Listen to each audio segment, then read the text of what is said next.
Hello les Sagittaires, j'espère que vous allez bien. Voici vos énergies du dimanche 3 novembre 2024. Je commence avec votre état d'esprit. Eh bien, vous allez vous sentir transformé en ce dimanche. Donc, alors, est-ce que c'est en rapport avec la journée d'hier où, en fait, il y avait un bouleversement où je vous ai dit que l'univers allait, vous faire, faire une belle transformation à l'intérieur de vous. Vous voyez, mettre fin à quelque chose, un trait de caractère ou je ne sais quoi, ou une réaction.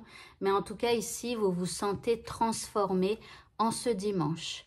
L'énergie que vous envoie l'univers, c'est l'énergie de la lune.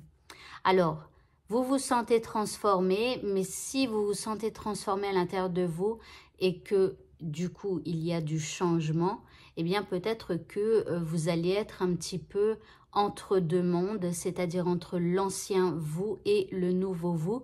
Et donc, il y a peut-être des choses auxquelles vous n'êtes pas habitué, il y a peut-être des choses qu'il va falloir vous adapter peut-être autrement et tout ça. Et donc, il pourrait y avoir une espèce d'entre-deux. Voilà, un petit peu, comment on va dire... oh, je trouve pas mon mot, nébuleux, un truc comme ça. Vous voyez, c'est comme si vous êtes dans un tunnel où vous passez entre l'ancien et le nouveau et vous savez pas trop vers quoi vous allez aller. Ok, alors par rapport à ce qui vous préoccupe, ici nous avons la fée du vent. Ici, on nous parle de pensée, de mots, d'analyse intellectuelle.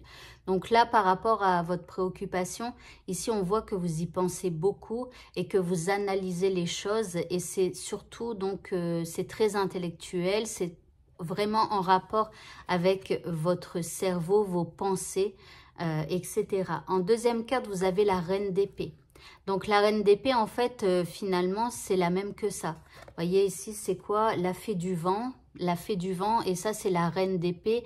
Les épées, c'est l'air. Vous voyez, donc ici, il y a quelque chose d'un peu froid en vous où vous analysez les choses sans émotion. D'accord? C'est comme si vous analysez votre vie ou la situation qui vous préoccupe, mais en laissant de côté les émotions. En troisième carte, eh bien, vous avez la carte du cœur. Alors, je suis désolée, elles sont un peu sombres, ces cartes, mais bon, elles sont belles, mais sombres. Donc, ici, c'est la carte du cœur et on vous dit qu'il va falloir mettre un petit peu de cœur quand même voilà, arrêtez peut-être de trop penser, de trop réfléchir avec votre tête et peut-être d'écouter un peu plus votre cœur. Les indices. Oh, nous avons le dragon. Alors, le dragon, il crache du feu. Donc, il pourrait y avoir un peu de passion. Alors, après, le dragon, enfin, voilà, c'est quand même un animal assez fort. Donc, il y a quand même une certaine force à l'intérieur de vous. Et en deuxième indice, nous avons la carte de l'aube. Alors, l'aube, on vous dit que on vous parle de la lumière après la noirceur. Donc ici, il y a une transformation et on va vers quelque chose de plus lumineux. Donc si ces derniers jours, ça a été un peu compliqué, ici, vous allez vers quelque chose de mieux pour vous, je dirais. Alors ça me fait penser un peu à un gardien. Vous voyez, ici, il y a un gardien qui est là près de vous ou quelqu'un qui vous écoute, qui vous aide, qui vous appuie. Peut-être même que c'est une personne, vous vous en rendez pas compte, mais elle est là avec vous. Ok. Au niveau sentimental, eh bien, nous avons encore la lune avec les changements.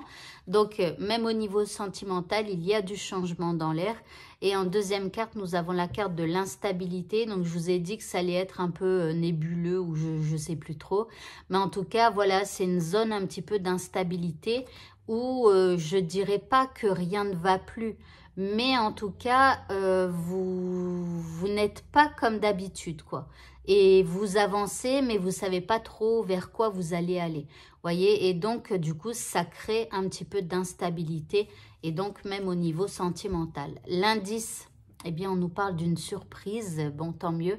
On vous parle d'un événement inattendu, peut-être d'un cadeau, en tout cas d'une récompense. Donc voilà, donc quelque chose de surprenant, malgré que vous soyez en plein changement, que c'est un petit peu instable dans votre tête, dans votre vie sentimentale, vous voyez. Mais là, il y a quelque chose, une petite surprise qui arrive pour vous. Ok. Et pour le mot de la fin, nous avons Mahou. Alors, j'espère que ça se dit comme ça. Il faudrait que je me renseigne. Ici, c'est, elle vous parle de la terre-mère ou de la mère-terre. Elle vous dit que vous êtes appelé à contribuer à la défense de l'environnement. Donc, effectivement, en ce moment, on en parle énormément. Alors, peut-être que ça n'arrive pas aux oreilles de tout le monde parce qu'il y a encore énormément de gens qui ne font pas attention à l'eau, aux arbres, enfin voilà, j'en passe et des meilleurs, les océans, voilà. Et donc, du coup, à un moment donné, il va peut-être falloir se poser les bonnes questions et faire quelques petites actions pour la mère Terre. Voilà, je vous rappelle à tous que, par exemple, rien que pour les arbres, nous, avec 5 minutes sans respirer, on meurt. Enfin, c'est... par rapport à mes moyens d'arrêt de respiratoire, mais 5 minutes, voilà, on meurt. Donc, les arbres, bah, c'est hyper important et à un moment donné, il va falloir se poser les bonnes questions. Et puis, pareil, l'eau, parce que l'eau, bah, sans eau, au bout de 3 jours, eh ben, on meurt sans eau. Et donc, voilà, c'est pareil, à un moment donné, voilà, on le répète assez. Et donc, bah, éventuellement, en commentaire, dites-nous. À tout le monde, à ceux qui regardent, ceux qui vont regarder les commentaires, eh bien, dites des petites actions, une petite action que vous faites, ça donnera donc des idées à tout le monde. Voilà, voilà, eh bien, écoutez, ce tirage est terminé. Je vous souhaite à tous de passer un très bon dimanche et je vous dis à bientôt pour d'autres vidéos. Au revoir.